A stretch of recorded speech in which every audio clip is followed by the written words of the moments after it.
Hello and welcome guys to us talking about the major. Now this definitely should be in speech marks or quotation marks because it's not actually that major. It's basically mostly bringing back the PT and reversing some of the ridiculous changes that they made in the most recent iteration of vanilla.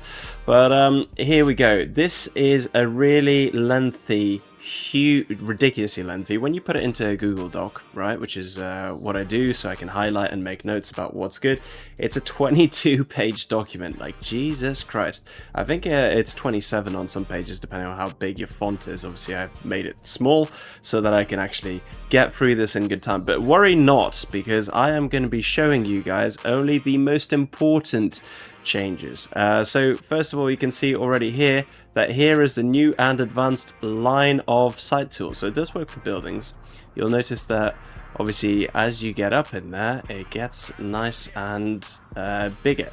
So it's actually subjective for the unit. When you have no unit selected, it just gives you a generic sort of vision outlook. But when I have the Barbarous, for example, which has a vision of 1,400 meters, there you go, you see 1,400 meters on the screen displayed.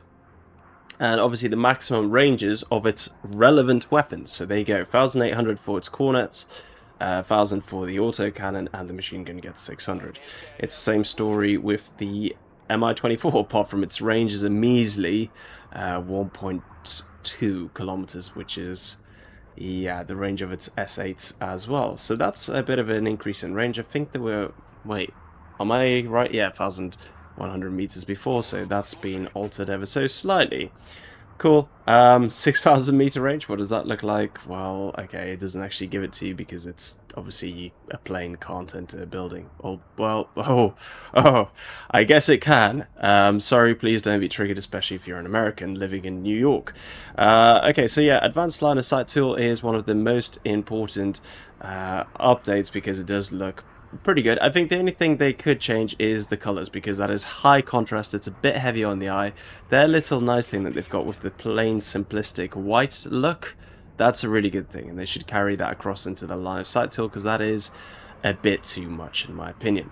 Similarly, they've got these waypoint markers. Now that's for all the units, and actually let's unpause it here. When you go for helicopters and you press low, the circle gets smaller. I know, how exciting. As it rises, there you go, and as it descends, it's going to get even lower. If you didn't know already, units that are on board helicopters, when the helicopter gets shot down, do have a survival chance as well. So yeah, when the helicopter crashes, some of basically half the units will survive, which is a really good feature.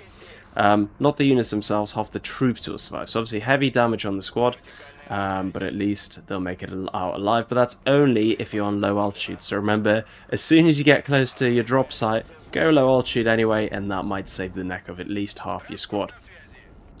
Cool, let's move on. What is next? Well, we are finally getting observer mode, so as you can see here, I am an observer, which is why both my teams are allies. You can write to everyone. You can even write suck, which apparently is a naughty word if you didn't know. Suck me. There you go. Did you know that? That's crazy, isn't it? Very neutral word. Okay, let's fast forward the time. So here we have the bots obviously fighting. New logo for Delta Force, by the way, and that's for the standoff edition. It's pretty nifty if you ask me. Here's an AI battle, and as you can see, I'm in observer mode, so I can see absolutely everything that's going on. In the chat, by the way, only when you're in game you can mute other players, and when you mute them, it also mutes their pings, which is really, really useful. You can have your observer panel, so you can see what factions and KDs, etc. they have. There's not been any kills yet, has there? So everyone's KD is still 0. But this is a really, really cool feature. You can also click on any units and find out their stats, which is really, really lovely. If you just want to watch one player, or the admin can set it to one player and what the one player sees, you do that. If you want to see the enemy players and their vision, like that, and of course you can see absolutely everything in neutral mode, and there you can see all the statistics coming in as the kills rack up. Really super cool feature. We can hide that menu away as well, just for a bit clearer vision. Very useful for people like me who like to stream tournaments and do commentary for battles. Like, oh, what a great battle, you know. I've got a career in that somewhere down the line, but obviously right now it's just the bots having fun. But this is really essential for their competitive vision, which will be coming to us sooner rather than later. Obviously, when you put competition into the games, it makes... Oh, not sure if he's still... I'm sure he's still got a part in Broken Arrow, but he's definitely not in taking the lead dev role anymore. So yeah, here we go. Quite a lot of exciting action going on, to be fair, and I really like this observer feature. It's going to make tournaments really exciting in the future. What is next? Well, next up, whilst you watch this battle, let's just watch it from the blue perspective. Next up, some features that we've got are improved various UI elements, and we've already seen that. Now, if we click on these units, we don't actually get to see their path, but you saw that earlier, so it'd be cool if you could press a button and it could just show you all the units' intentions as well from all the teams. I'm not sure if that's just me not figuring out how to do it, but it seems like that feature is still work in progress. But it will get there. It will get there. They've improved some voice lines, see a bit more voice acting, which is always nice, especially for people who only understand one language, because they're like, what's the other half saying? I don't know. But anyway, that's all well and good. Performance improvements across the board. Now, this is some of the stuff that you're not going to be able to see, but yeah, obviously, clearly, they are working on behind-the-scenes stuff to actually improve the game and the performance and all the issues that people have with lower-spec systems. Now, before I go into the reverted changes, which is basically removing everything that Felix managed to fuck up, there's a few little bits I'd like to go over in here. So, when it comes to bombs, so there is protection for squads, but when a bomb is higher than 38 damage, so big boy bomb, like from TU-160 for example, or the 2,000 pounders, I'm not sure if they do more than 36 damage, but essentially it removes their protection bonus. Nice little power drop mid-battle. These guys are going to get absolutely wrecked. Yeah, the CQB Chorne Birete. But as you can see, one of the best fan favorite changes of the Chorne Birete being 12-man squads again is back, baby. It is absolutely back. So obviously Firm Barracks, they can't do anything against these vehicles, but hey, this is still a really beefy squad and I'm pleased to see it. Boy, am I pleased to see it. Is that a canoe in my pocket, or am I just pleased to see you? Well, I'm just pleased to see you. So yeah, obviously the Americans are absolutely destroying the opposition here. Oh, I've disconnected from a skirmish mode. Okay, well, something's still to work on there. What I was going to quickly show you is that top armor... This is just Broken Arrow in a nutshell, isn't it?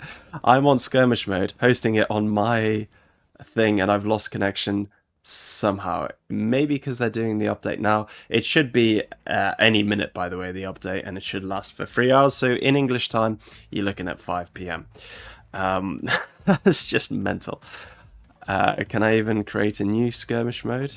No, okay, maybe it is the update, to be fair, so fair enough. Top armor attack, that has been reinstated to vanilla version. So basically, when you have one of these squads, I always go for, yeah, you guys, okay, let's go for America for a change, but it's just because it's at the top. America, you do top armor attack damage from those Soviet blocks at 400 meters now. For the 9-story buildings, so the medium height ones, it's 200, and for the shorter tall buildings, it's 100 meters top attack. So you can't just drive an APC up to a building and just absolutely blitz it. You basically can't really get away with driving things into cities, vehicles into cities or forests with lots of AT infantry and expect to get away with it, which is obviously a really good change. You shouldn't be able to do that. So yeah, all the vanilla ranges you can see have been reinstated as well, so more long-range firepower, which is good overall. Let me show you, like, these guys were stuck at 300 and 300. It was awful, it was borderline unplayable. Now they've bumped it up, so it makes it actually worthwhile to use infantry at medium-ish ranges. Bear in mind that when a section is firing from 5.56, and this is British military doctrine, right? The effective rifle range of an SA-80 is 300 meters. That is for a single shooter. When you're in a section or a squad, that doubles. So 600 meters becomes the effective firing range of the section or the squad. So yeah, a really, really effective change. So all rifles should actually be 600. Machine guns should be more like 800. And marksman rifles, well, you know, okay, 800 as well, I suppose. That'd make a lot more sense to me from a realistic point of view. Autocannons, of course, are 1,000 meters, so I guess it's more balanced now. But if we just bump up all the ranges by 100, I think I'd be a bit happier. So obviously, with range, you get less accuracy, so I'd be happy with that compromise as well. But that's a debate for another time. As you can see, all the infantry have got 1,400 optics, which again is a really good change because before we used to all be 1,200, and it meant that if there was a tank 1,210 meters away, the infantry wouldn't see it, even though, of course, in reality, your eyes go for a lot longer. I'll be honest, I actually quite like the Warno system or Ruse, for example, where you can see that there's units there, but it's unidentified until you get into this range. So, for example, you can actually see units at 1,800, say, meters, but it's like, you know, just a blur. You don't know what tank it is or what. Like, you can have heavy unit or light unit, so like either infantry or vehicle, but until you get into this range, you don't know exactly what it is. That'd be an interesting change, I think. Anyway, yeah, right, so as I was saying before, with the 38 damage or higher, it allows weapons to ignore infantry resistance in an open field, which is good. You had the situation before where I did short on it. I'm not going to repeat the test here, but you drop a big fuck-off bomb onto infantry squads. Let's just have a look at the T-160s, for example, cruise missiles, yeah, stuff like that. All these bombs are huge. Let's have a look at the American side. Yeah, that's a nuke, of course. That's going to do a lot of damage. The 2,000 pounders, yeah, they do obviously way more damage than I thought. So it's perfectly balanced. So the 1,000 pounders, which obviously the F-35 has got access to. No, F-35B has got access to. My mistake. So the 1,000 pounders are 36. Yeah, and the threshold is 38. Interesting. Okay, maybe it should be 36 threshold. It allows weapons to ignore infantry cover, and yeah, you drop one of those big bombs on infantry, and the Marine squad would survive, which is obviously mental. They've reversed that, which is very, very good. I don't understand why you get a bonus to resistance in the field. Like, you're as exposed as you can be in an open field. Obviously, in a forest, you should get defense damage. And if you didn't know, forests do not give you any protection bonus, which is pretty crazy. Buildings do, but forests do not. It should be small, because bullets do go through trees quite comfortably, but it's going to be more than an open field, isn't it? So there we go. Right, we've just gone through only 5 pages of the changes, but the rest of them are going to be nice and quick and easy to go through. For example, when we look in my army builder, so my units, they've basically just reversed all of the stupid changes of vanilla. No longer do you have infinite supplies, so let's get an IFV. You can see the supply is just 0.25, which is perfectly reasonable. Remember, it takes 10 kilos, this is 250 kilos, it takes 10 kilos to heal a man to full HP, so per squad member, each squad member, if you didn't know, is 5 HP. So to heal 5 HP, it takes 10 kilos of supply. So that is a lot of supply for that purpose. When you look at the bazooka rounds, for example, they only cost 25 kilos of supply. So actually, yeah, a bazooka shell is worth more than a human life in terms of medical supplies, apparently, which is bollocks, of course, but they're trying to balance it out. I actually don't believe that you should be able to heal people with the supply. I think it should be ammo only. Be proactive, get your battlefield ambulance, jump the squad in, drive it to the supply point, get it back up to the front line. That is hardcore logistics for you. But either way, this supply doesn't last too long. It does run out when you have stuff like the Cornet. Obviously, it's 150 kilos there, so obviously your supply runs out a lot quicker in that sense. 50 kilos for Eagles, for example. Yeah, there we go. All the stupid changes, like having 9 of these, and oh, okay, they dropped it to 4. It was 6 before, but the T-72 is one of the most common tanks ever made in history, so kind of fair enough why they got so many of those, which is fair.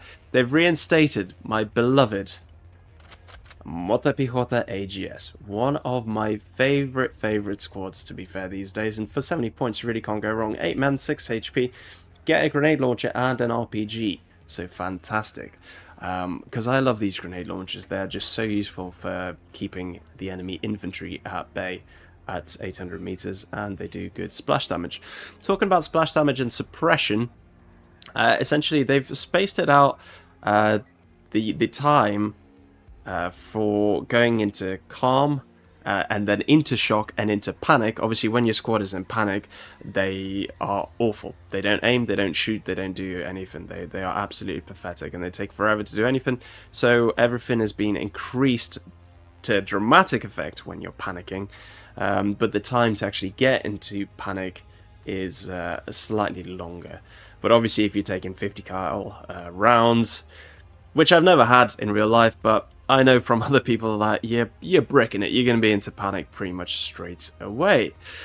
So, yeah, let's have a look at the best unit, save, whatever, I don't really care, at the best unit that's back in the game. Everybody loves the Czarne Berety, not the American mains, but everybody loves them overall because they are a phenomenal squad, and Russia should have a Delta Force equivalent. Like, yeah, I mean, special forces, they're still just men, end of the day. Not like they get, I'm sure these guys get trained every day just like Delta Force do. The only difference is, of course, the weaponry, but man for man, I'm not surprised that they, you know, men are just men, end of the day.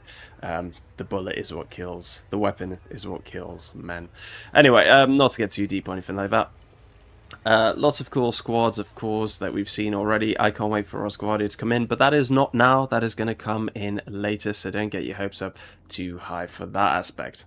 Right, those people that are big fans of the mech, the cavalry, the American Armored Brigade, are going to rejoice at the fact that you've got your 3 machine guns back. Machine guns are obviously more effective these days. You've got your 7-man squads all across the board, and your Chadleys can carry 7 men as well. You're absolutely bulletproof Chadleys that can take way too much damage, in my opinion. And yeah, they are very tanky indeed. But you might notice that their maximum HP is now 17, so not as oppressive as it once was.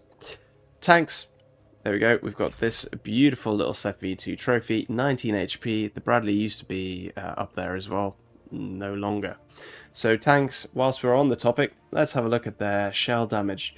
10 damage, which is good, but I'd actually rather it was 12. Same for the heat, just so that you can one-shot light vehicles. Now remember, there is a hardcore version that will be coming out in due course. There is a clear vision.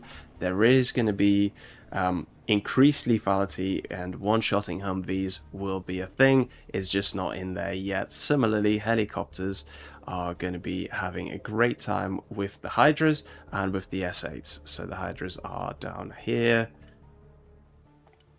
Christ, not her Guardians back in Special Forces, by the way. I meant to click on an Apache. Here she is.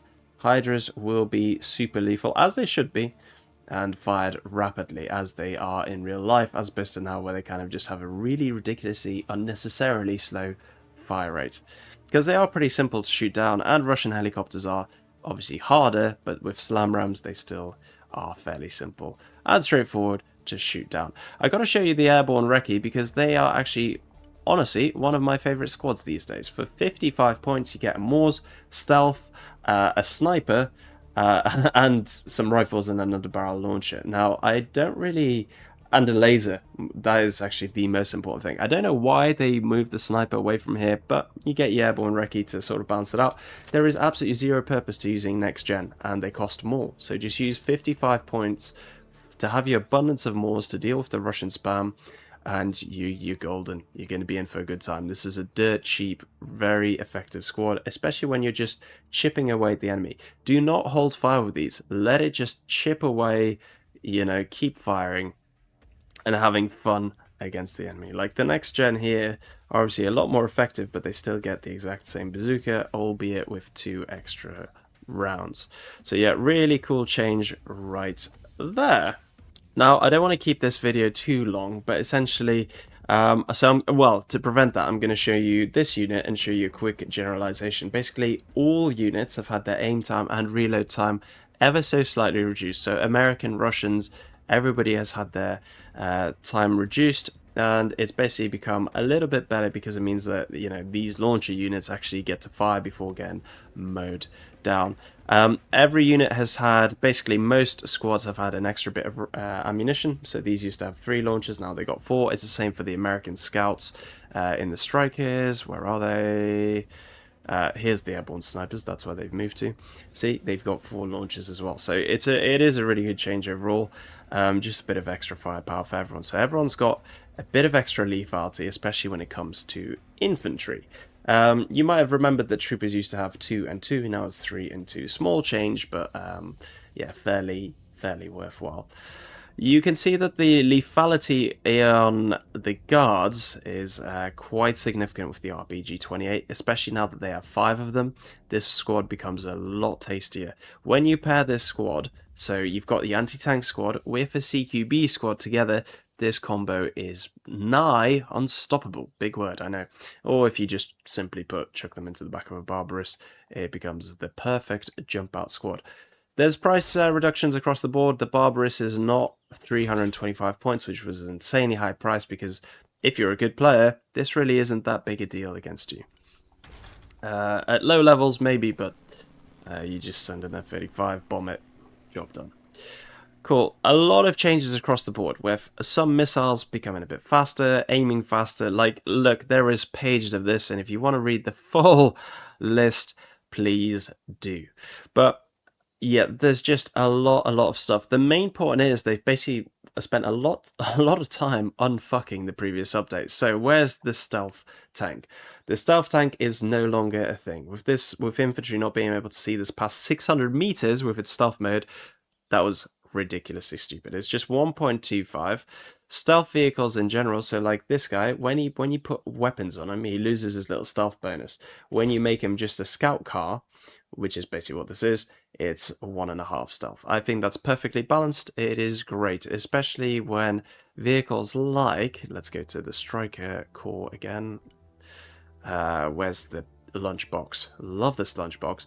It's just, interesting. When you put that, it's 1.25, and then when you upgrade it, it's 1.5. And this was the perfect balance, because end of the day, it is a vehicle. Even if you put a big camo net, it's still going to stand out like a sore thumb on the edge of a tree line. So yeah, perfect balance in there. Really like it. You might have noticed as well that artillery across the board, and what better way to show it than with Russia's coalition, is now really expensive, which again is a perfect change. 330 points, you get 20 laser guided shells, which is no joke. Like, this is lethal, but at least the price has gone up substantially. It used to be, when you maxed it out, it used to cost 225 maxed out. It is now obviously 100 points more, which is absolutely the right thing to do. I'd actually like to see these cost 400, believe it or not, because obviously if you kill 1 tank with 2 of these, oh sorry, you need to kill 2 tanks, you break even. Or you kill 1 tank with 1 of these, which is a bit harder. With the laser guided shells, 2 shells for top attack armor to guarantee a kill on all tanks apart from the Leopard, all Russian tanks as well, worth noting, apart from the Armata. Yeah, you're in for a very good time. Now, hold on. Armata's 120, and let's just double check the Leopard's top armor. It is, struggling to find it, it is 100. Okay, interesting. Did I miss some notes here? Because, yeah. Okay, what about the average American tank? Oh, we're going to have to do some in-game testing. 60. Okay, so why are Russian tanks so much heavily armored on the top? Because of the ERA, supposedly? I mean, yeah, it does have some ERA on the top, I suppose, but, yeah, okay. I'm pretty sure that they're still, yeah, even with the top armor, it's still basically 2-shot kill. Apart from, obviously, with the 120. Anyway, moving on. We'll do testing. Keep an eye out for the shorts. Like, comment, and subscribe if you want to see those. But yeah, there we go. So with the vehicles, all the damage has been increased. It's now scaled very nicely, so all damage is increased. But if you've got an 100 mil cannon, your damage is going to be 8.5.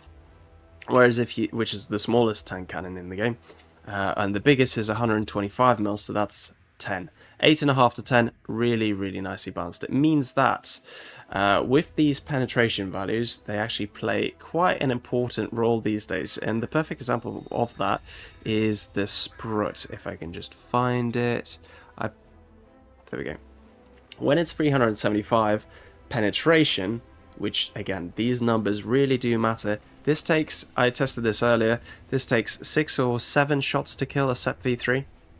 With the upgrade, it takes 3 or 4, I can't remember exactly. I think it was 4 shots to kill a SEP V3.